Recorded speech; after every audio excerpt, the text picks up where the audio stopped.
Eu não sei se você já fez atletismo, mas eu, quando bem jovem, eu tentei correr.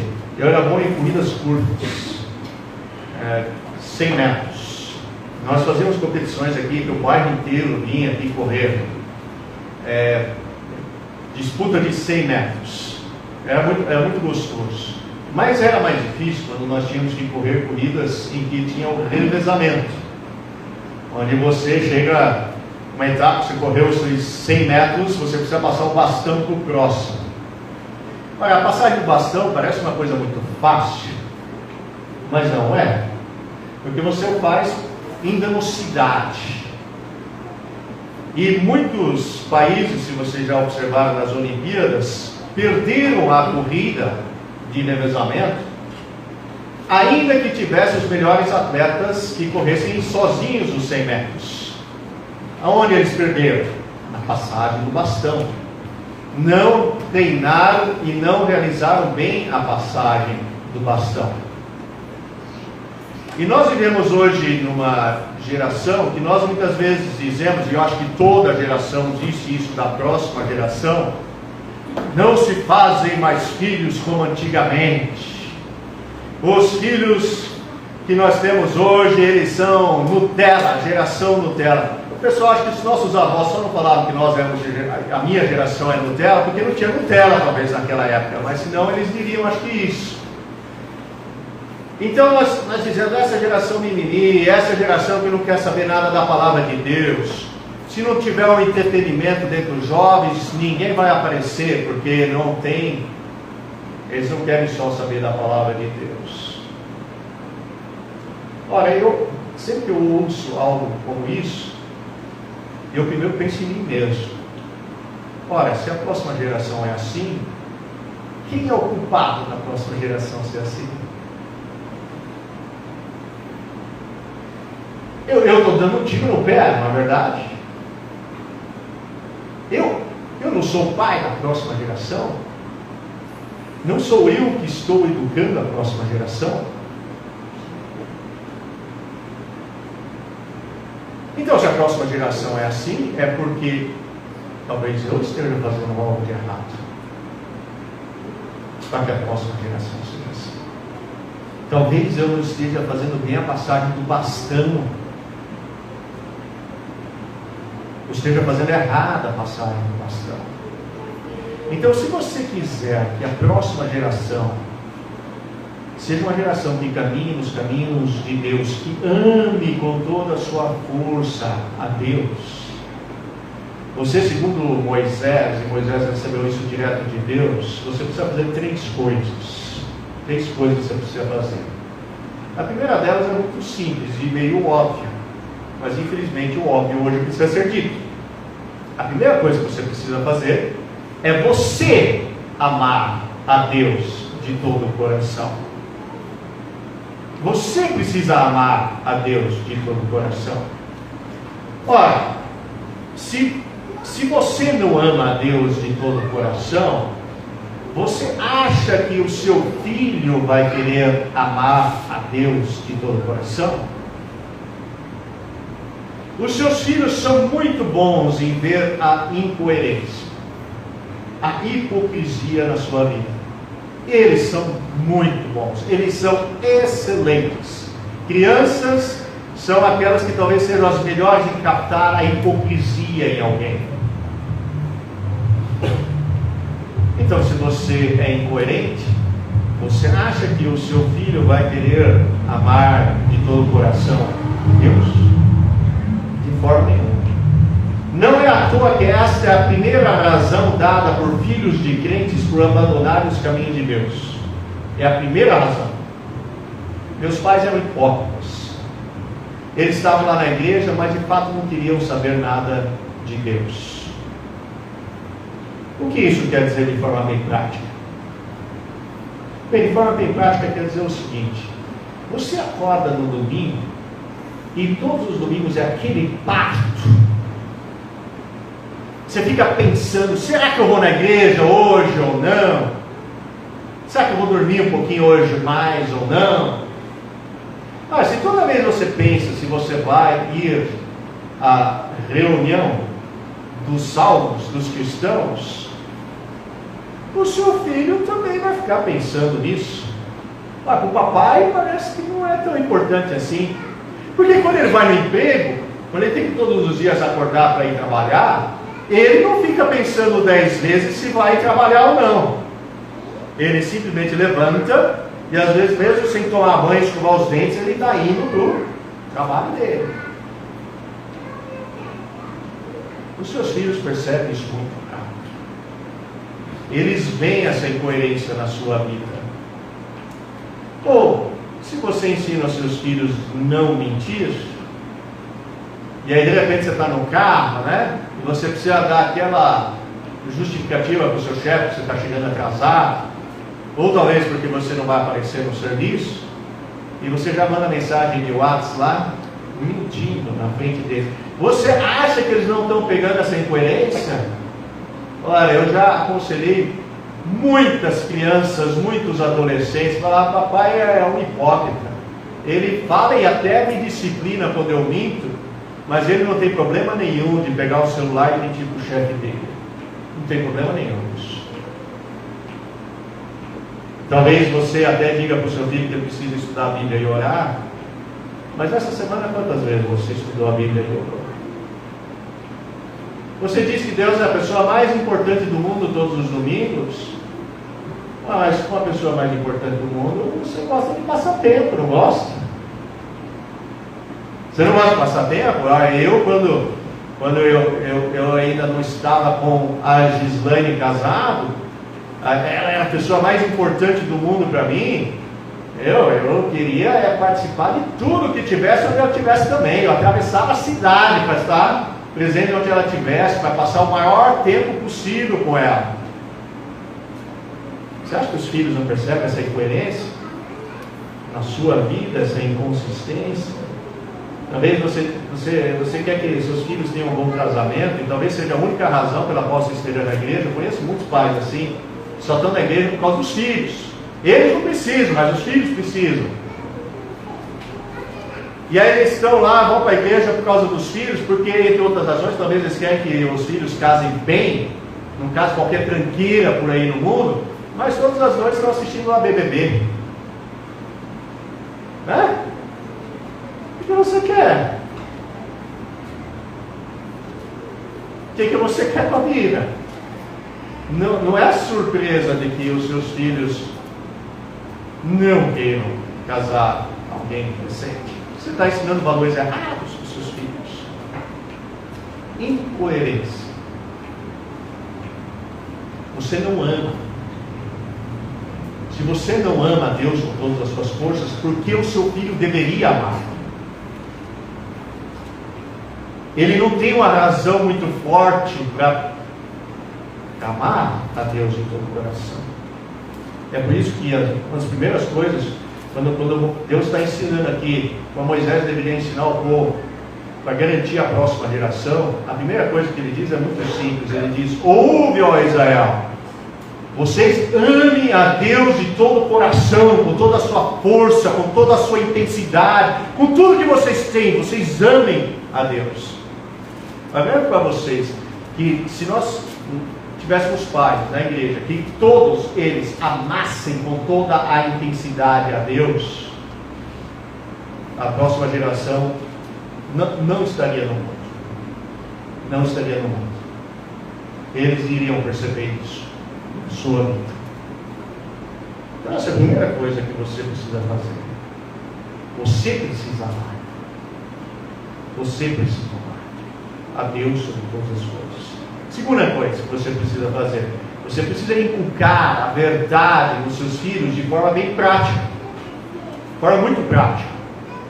Note que Deus aqui, Ele deu um método pedagógico, de como você vai transmitir para a próxima geração. E o método é bem simples, muito simples.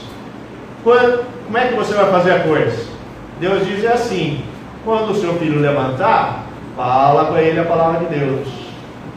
Quando ele estiver tomando café da manhã, fale para ele da palavra de Deus. Quando você estiver levando ele para a escola, Fale para ele a palavra de Deus. Quando você estiver viajando, quando você estiver indo ao parque, quando você estiver levando ele para a cama, fale a palavra de Deus. O cristianismo é algo que permeia toda a nossa vida. Não é algo só para certos momentos de nossa vida.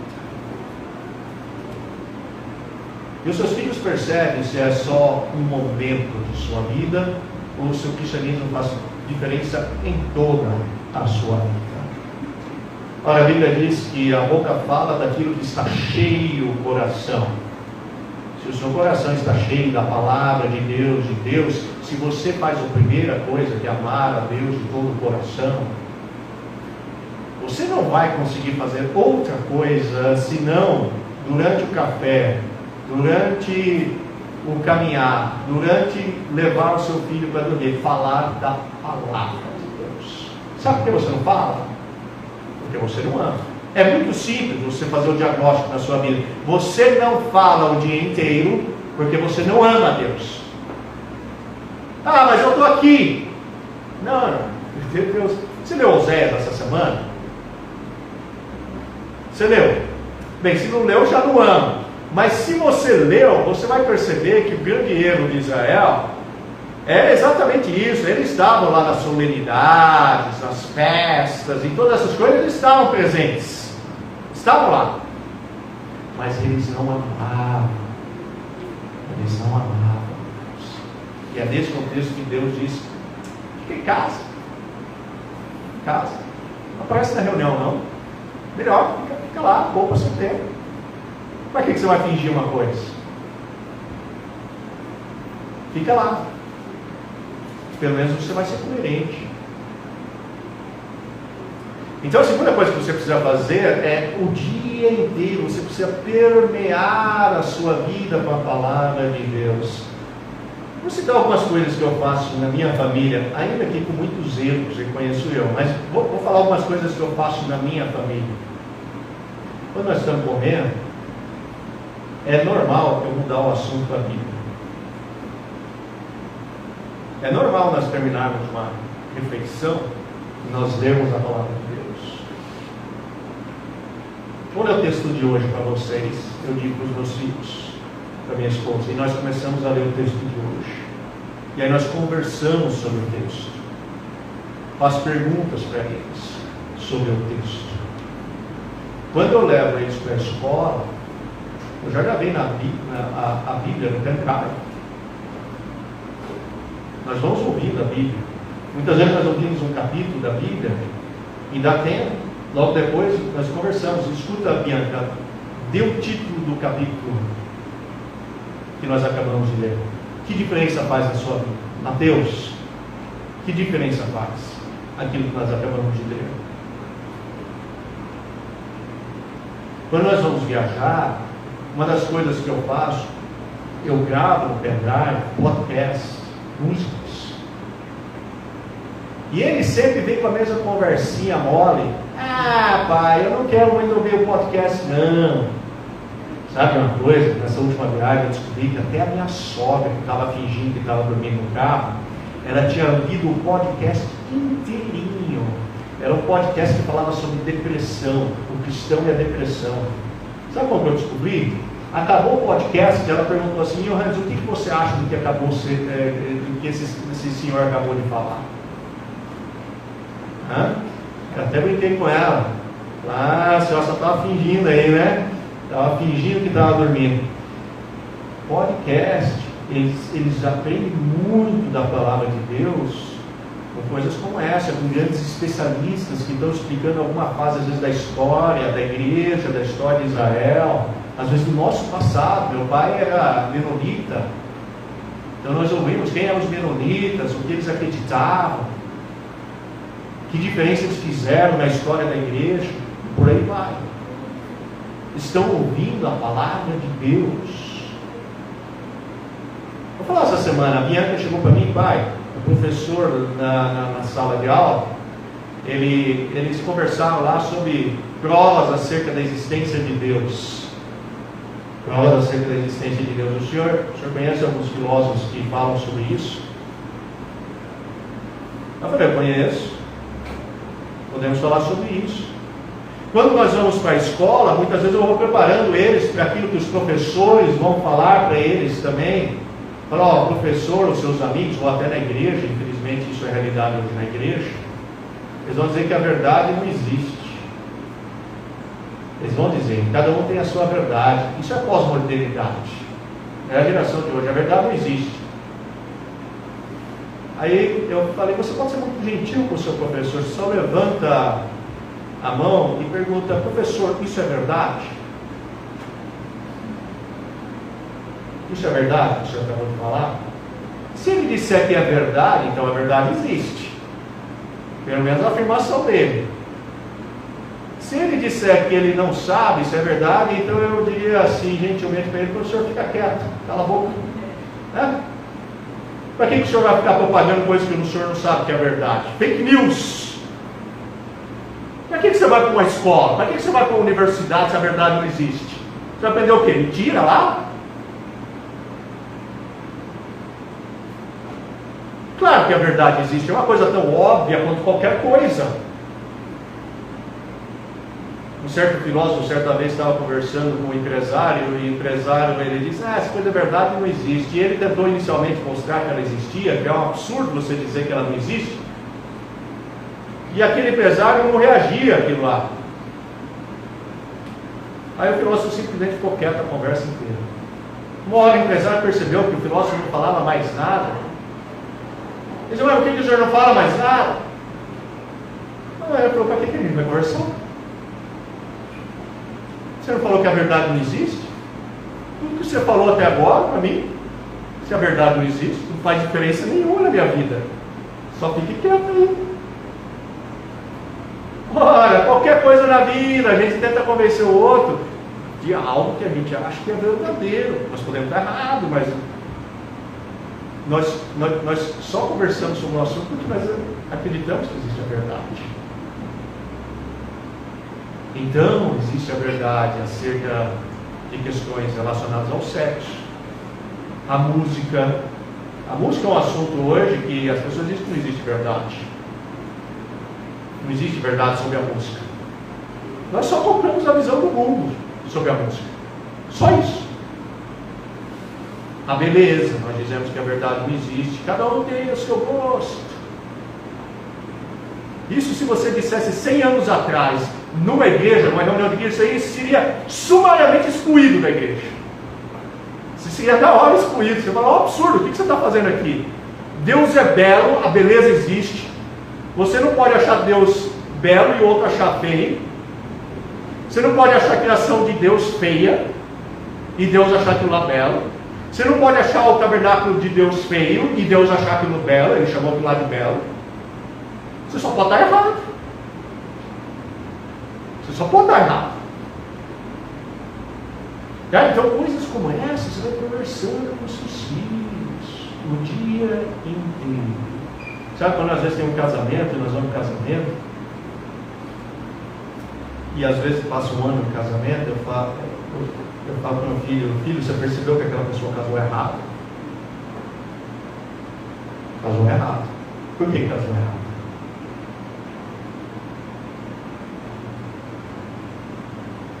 Então nós tentamos descobrir princípios do casamento. Quais são os princípios do casamento?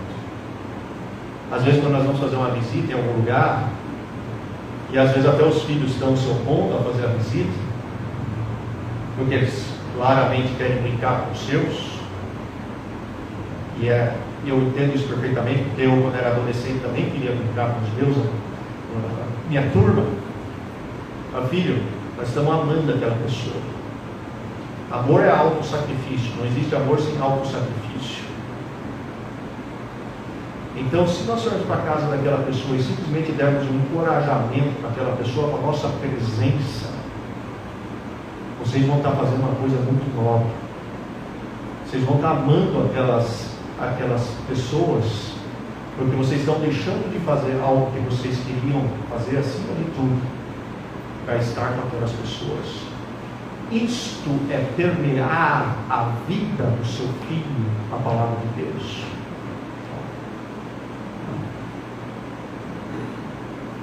Você faz isso?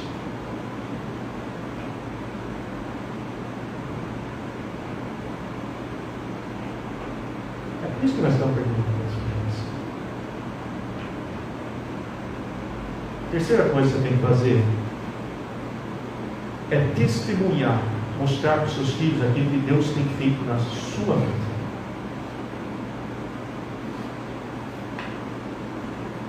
Uma coisa é você falar daquilo que está escrito aqui, outra coisa é você mostrar na sua vida aquilo que Deus tem feito. É um testemunho para os seus filhos também. Note que nos versículos em Deuteronômio 6, os versículos 20 a 25, diz o seguinte: quando teu filho te perguntar no futuro, dizendo: que significam os testemunhos, estatutos e juízos que o Senhor nosso Deus nos ordenou? Então dirás a teu filho: éramos servos de Faraó no Egito, porém o Senhor com mão forte nos tirou do Egito. E o Senhor aos nossos olhos fez sinais e maravilhas, e grandes e terríveis contra o Egito, contra Faraó e toda a sua casa. E dali nos tirou para nos levar, nos dar a terra que jurara a nossos pais. E o Senhor nos ordenou que cumpríssemos todos esses estatutos, que temêssemos ao Senhor nosso Deus, para o nosso perpétuo bem, para nos guardar em vida, como no dia de hoje. E será para nós justiça, quando tivermos cuidado de cumprir todos esses mandamentos perante o Senhor nosso Deus, como nos tem ordenado. Preste atenção no início, olha. Ele diz assim: quando teu filho te perguntar. Quando teu filho te perguntar. E aí o pai dá uma resposta à pergunta do filho. O que está acontecendo aqui? O pai está conversando com o filho. O filho com o pai. Tem um diálogo. Não é só o pai falando com o filho. É o filho fazendo perguntas para o pai. Seus filhos têm abertura para fazer perguntas para você? Ou você resolve tudo na solada, na pancada?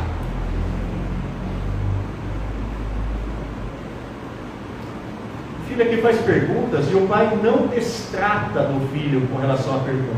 Ele responde. Ele responde. Pai, por quê? Por que tudo isso aí?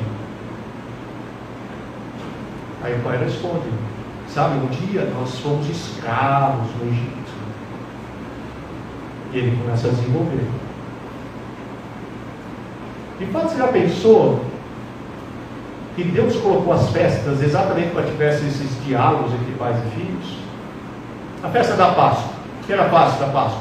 De repente estava lá matando, né, um animal. Primeiro ele morava ali, todo mundo começava a adorar aquele animal, e de repente vamos matar esse animal. Daí o filho ia perguntar: o quê? Por que, papai? Tão bonitinho, esse cordeirinho, tão amável, tão dócil, tão inofensivo, por que nós estamos matando? E aí o pai ia contar toda a história da Páscoa. E aí chega na festa dos tabernáculos. O que ia acontecer de novo? De repente o pai ia chamar os filhos e dizer: pessoal, Mateus, Gustav, Bianca, Emily, vamos começar a juntar ramos de árvores. Vamos juntar ramos de árvores. Mas por quê? Nós vamos construir aqui uma casinha, uma tenda. Mas por que, papai? Sabe, uma vez nós éramos escravos no Egito, nós estávamos indo em direção à terra prometida, e nós moramos durante 40 anos no deserto, em tendas como nós estamos construindo agora, e Deus nos sustentou durante esse tempo. Eles iam contar a história. Então Deus criou mecanismos para que tivesse esses diálogos entre pais e filhos nas Escrituras. Você tem isso. Você sabe responder as perguntas dos seus filhos? Se não sabe, você se esforça, você compra livros, você assiste um filme, você chama o pastor para responder as perguntas dos seus filhos.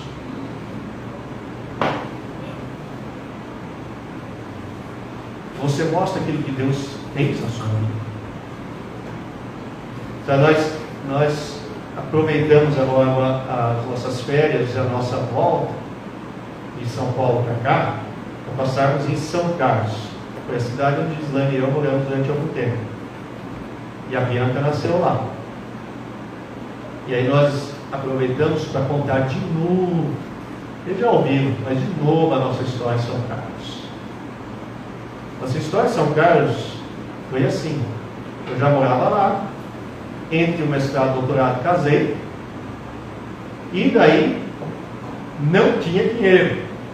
Eu achei que a bolsa do governo era certa. A bolsa do governo não é lá grandes coisas não.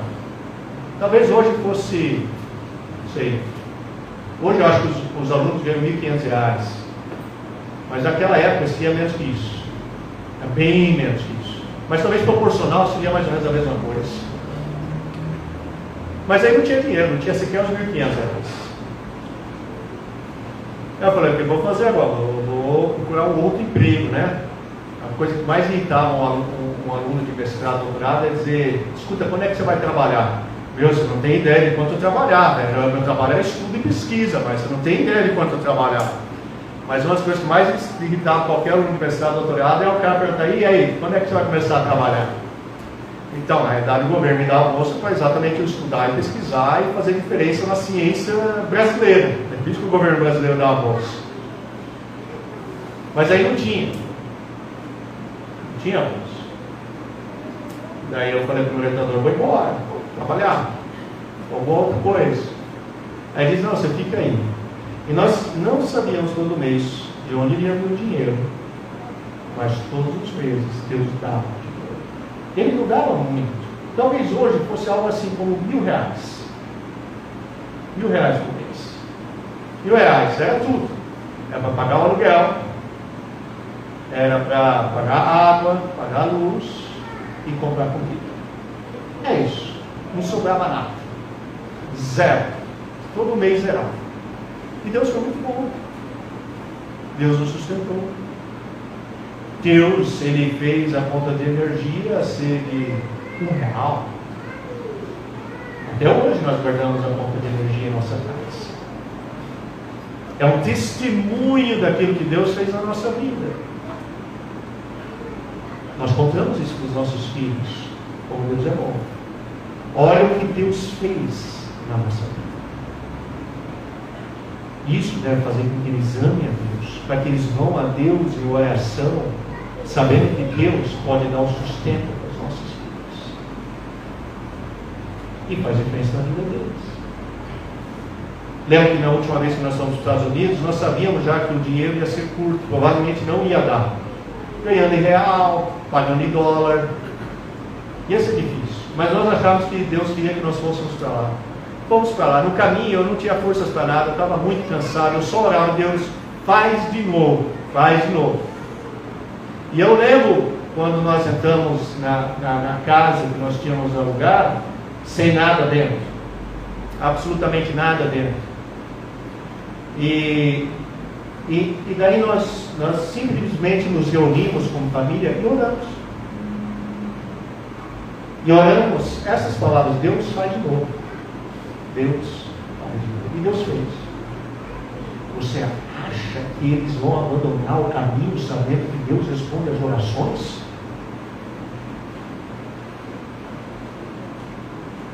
Você acha que quando eles tiverem necessidade, eles não vão querer se reunir e orar por aquelas necessidades?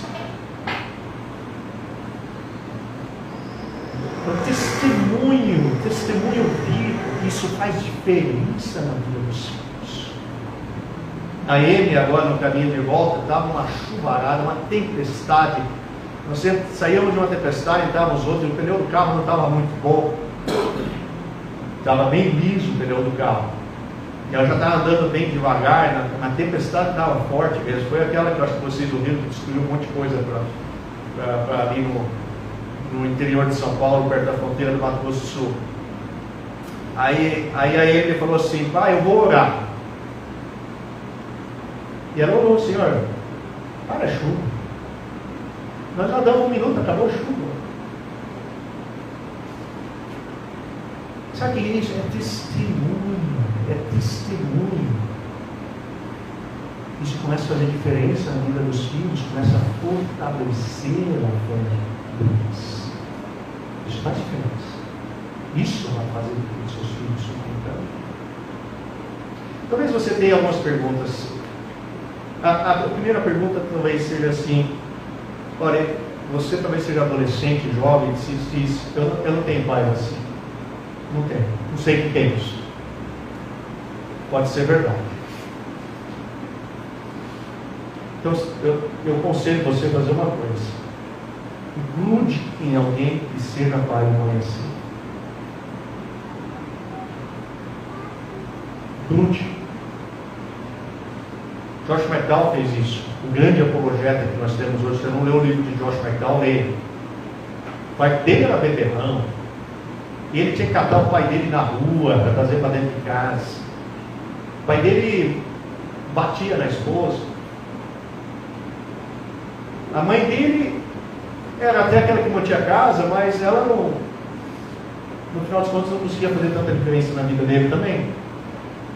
Ele chegava a fazer meio que umas forcas e colocar o pai dele, quando estava bêbado, em cima de um tambor, para que eventualmente o pai dele, bêbado, chutasse o tambor e se enforcasse. De tão pesado que era isso para a vida dele. Quando os amigos dele chegavam na casa dele, ele levava o pai dele e escondia o pai dele no celeiro, para que os amigos não conhecessem o pai dele, porque ele sabia que o pai dele ia envergonhar. Daí, quando ele se torna cristão, ele perguntou: escuta, eu vou casar. Bom, e aí? Não sei como é que é ser pai, irmão. Daí ele grudou um homem que era mais velho que ele na igreja, Dick Lucas. E vivia muito na casa desse Dick Lucas. E começou a aprender o que é ser um pai. Um pai cristão. Faça isso. Faça isso. Agora você pode dizer: mas meu pai é cristão, Johannes. Meu pai está aqui em São Paulo. Meu pai não é isso. Bem, você pode ir gentilmente, uma hora que o clima estiver tranquilo, vai lá conversar com ele. Diz: pai, o senhor disse que é cristão, mas eu vejo o senhor mentindo, e o senhor me corrige porque eu minto. O senhor disse que é cristão, mas todas as vezes que tem domingo aí, o senhor fica, eu vejo que é uma luta para o senhor ir para a igreja. O senhor disse que é cristão, mas não paga os impostos. Isso para ele gentilmente. Corrija ele. É uma pessoa que merece honra, mas corrija ele gentilmente. Talvez você diga: eu não tenho filhos nem netos. Então adote. Não estou falando que talvez literalmente você deva adotar um. Mas, poxa, tem tantos jovens com as famílias destruídas, que não tem pai, mãe, não tem ninguém. Traga para viver junto de você. Vai à casa talvez desse menino, leia a palavra de Deus para ele. Faça uma diferença na vida dos crianças e adolescentes que nós temos aí. Adote um. Faça alguma coisa, seja proativo. Talvez você diga: eu sou sozinho em casa. Meu cônjuge até talvez esteja na igreja aqui, mas ele não faz porcaria nenhuma em casa. Não quer saber do cristianismo. Então, vá sozinho. Vá sozinho.